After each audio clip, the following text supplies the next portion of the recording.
I was saying that we had connected with Haiti, which is a large empire with a lot of Igbo roots, and they want to connect to Igbo land and reconnect with their roots. And they're having a lot of the same issues where they don't trust the government. They want to govern themselves locally. They have a lot of mineral resources underneath their feet. They have their own religion. So it's like they have the same issues as in Igbo land. But I was telling them that in the USA, it is most likely there might be an issue where we might have to get into the stock market to make money fast, because anything we need is going to probably cost money.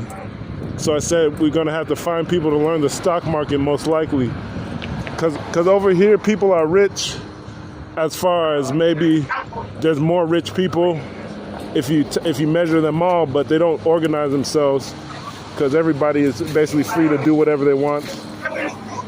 So it's hard to force people to get together and organize something like this as far as community network or town unions on this kind of scale. So I'm saying that we might have to find people to focus on stock market, where you can invest and make money really fast if you know what you're doing and consistently.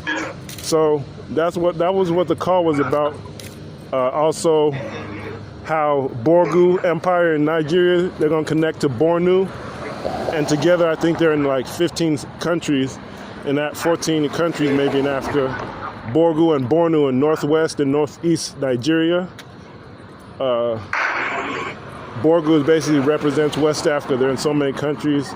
Same thing with Bornu in East Africa. Then we're going to connect with Gabon.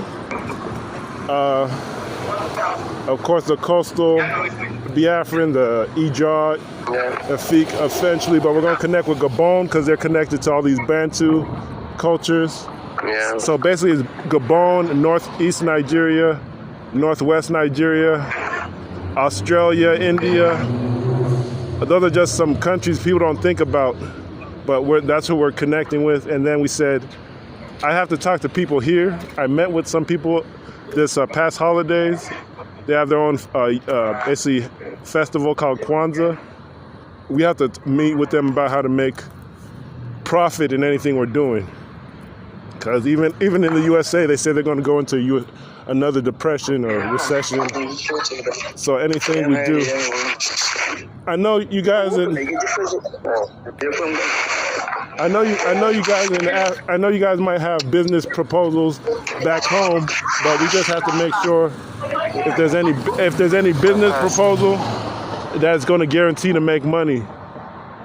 For sure. Because there was I don't know if you know Professor Nwala.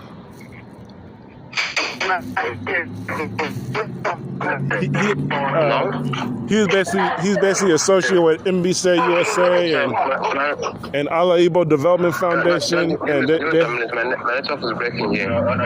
Okay, we just have to.